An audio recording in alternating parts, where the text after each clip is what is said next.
जय श्री राम। राधे राधे।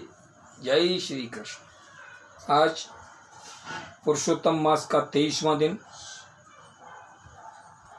और श्रीमद् भागवत गीता का 15वां अध्याय का महात्म और अध्याय। आइए शुरू करते हैं।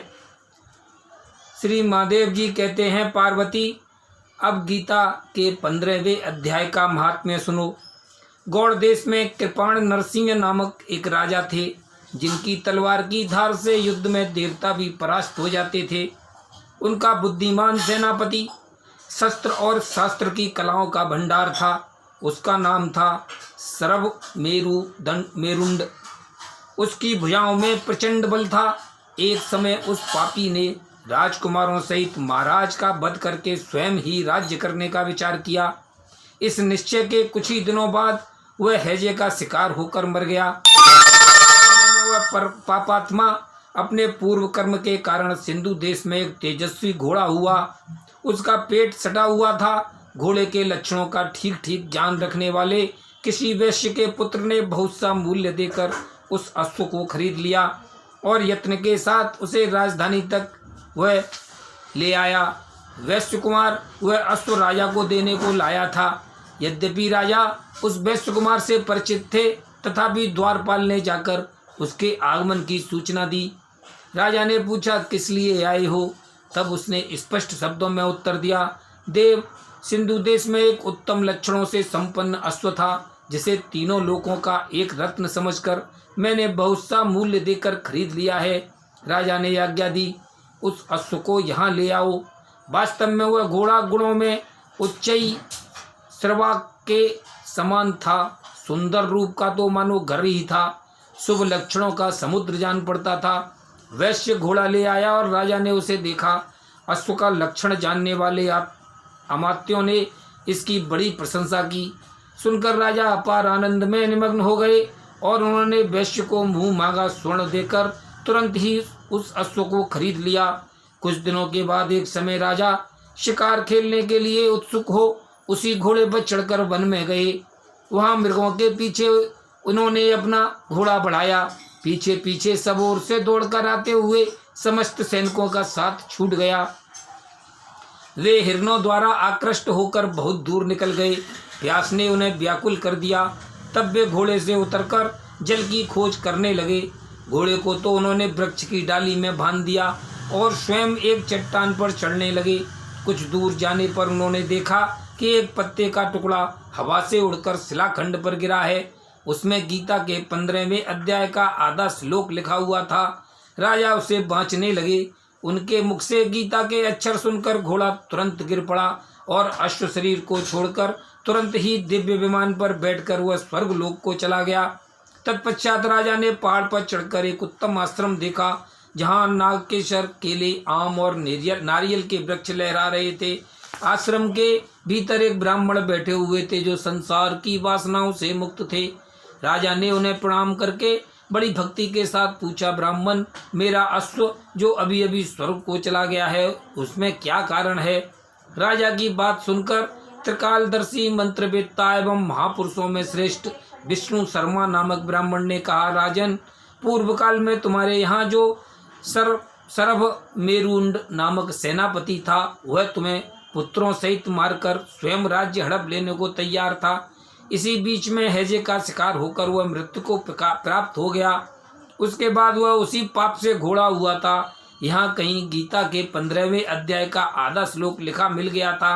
उसे ही तुम बाँचने लगे। उसी को तुम्हारे मुख से सुनकर वह अश्व स्वरूप को प्राप्त हुआ है। तदनंतर राजा के पार्श्ववर्ती सैनिक उन्हें ढूंढते हुए वहां आ पहुंचे। उन सब के साथ ब्राह्मण को प्रणाम करके राजा प्रसन्नता पूर्वक वहां से चले और गीता के 15वें अध्याय के श्लोकाक्षरों से अंकित उसी पत्र को बाँच कर प्रसन्न होने लगे। उनके नेत्र हर्ष से खिल उठे थे।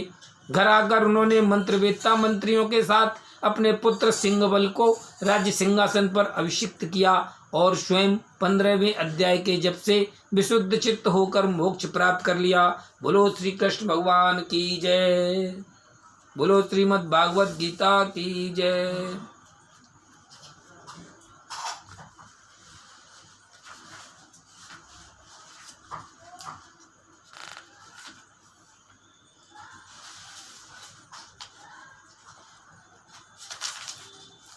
अब श्रीमद् भागवत गीता का 15वें अध्याय सुनाता हूँ।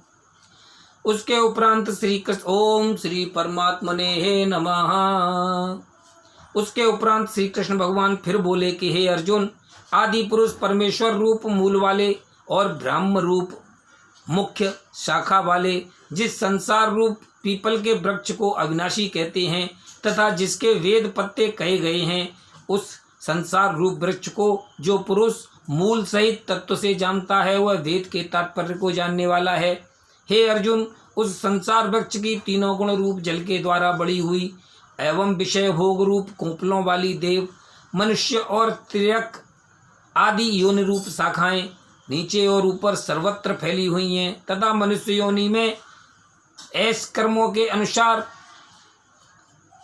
बांधने वाली अहंता, ममता और वासना रूप जड़ें भी नीचे और ऊपर सभी लोकों में व्याप्त हो रही हैं।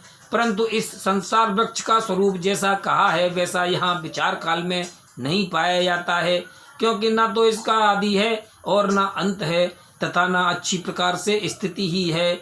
इसीलिए इस अहंता, ममता और वासना रूप अति दृढ़ मूलों वाले संसार रूप पीपल के वृक्ष को दृढ़ वैराग्य रूप शस्त्र द्वारा काटकर उसके उपरांत उस परम पद रूप परमेश्वर को अच्छी प्रकार खोजना चाहिए कि जिसमें गए हुए पुरुष फिर पीछे संसार में नहीं आते हैं और जिस परमेश्वर से यह पुरातन संसार वृक्ष की प्रवृत्ति विस्तार को प्राप्त हुई है, उस ही आदि पुरुष नारायण के मैं शरण हूँ।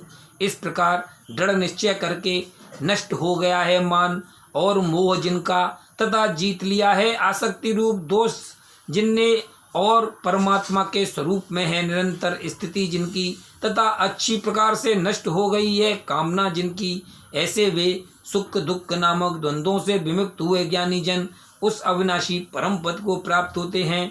उस स्वयं प्रकाश में परम पद को न सूर्य प्रकाशित कर सकता है, न चंद्रमा और न अग्नि ही प्रकाशित कर सकता है तथा जिस परम पद को प्राप्त होकर मनुष्य पीछे संसार में नहीं आते हैं वही मेरा परम धाम है।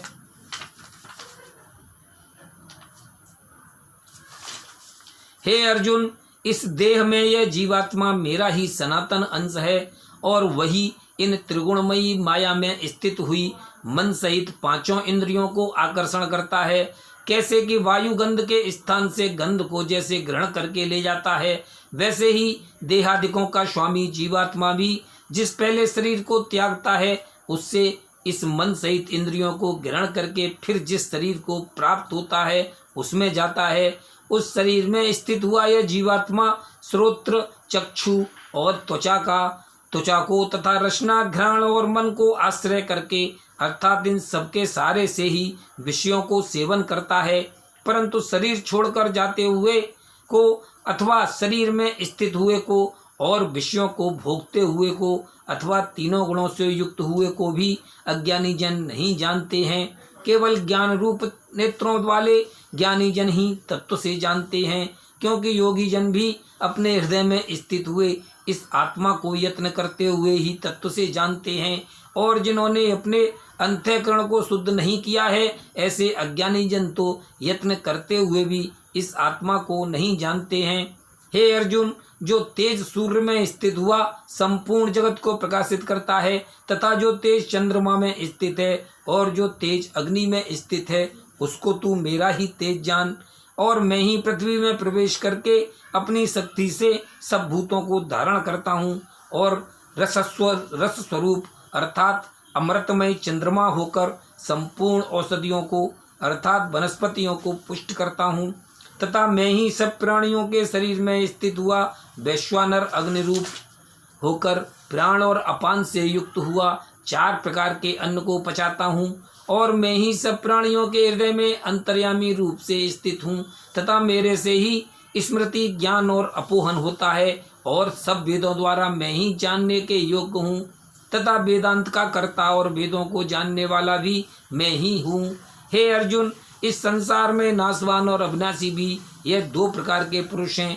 उनमें संपूर्ण भूत प्राणियों के शरीर तो नाशवान और जीवात्मा अविनाशी कहा जाता है तथा उन दोनों से उत्तम पुरुष तो अन्य ही है कि जो तीनों लोकों में प्रवेश करके सबका धारण पोषण करता है एवं अविनाशी परमेश्वर और परमात्मा ऐसे कहा गया है, क्योंकि मैं नाशवान जड़ वर्ग क्षेत्र से तो सर्वथा अतीत हूँ और माया में स्थित अविनाशी जीवात्मा से भी उत्तम हूँ। इसीलिए लोक में और वेद में भी पुरुषोत्तम नाम से प्रसिद्ध हूँ। हे भारत, इस प्रकार तत्व से जो ज्ञानी पुरुष मेरे को पुरुषोत्तम जानता है, वह सर्वज्ञ पुरुष सब प्रकार से निरंतर मुझ वासुदेव परमेश्वर को ही बचता है।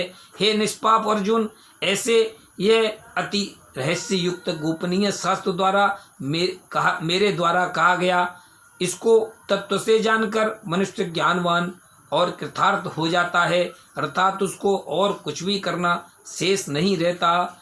इस श्रीमद् भगवत गीता रूपी उपनिषद एवं ब्रह्म विद्या तथा योग शास्त्र विषयक श्री कृष्ण और अर्जुन के संवाद में पुरुषोत्तम योग नामक 15वां अध्याय समाप्तम। बोलो श्री कृष्ण भगवान की जय। बोलो श्रीमद् भागवत गीता की जय। श्रीमद् भागवत गीता का आनंद लेने के लिए, इसके पुण्य लाभ लेने के लिए मेरे YouTube चैनल अनिल गुप्ता को सब्सक्राइब करें, वीडियोस को लाइक करें, शेयर करें। यही कामना आप लोगों से। धन्यवाद।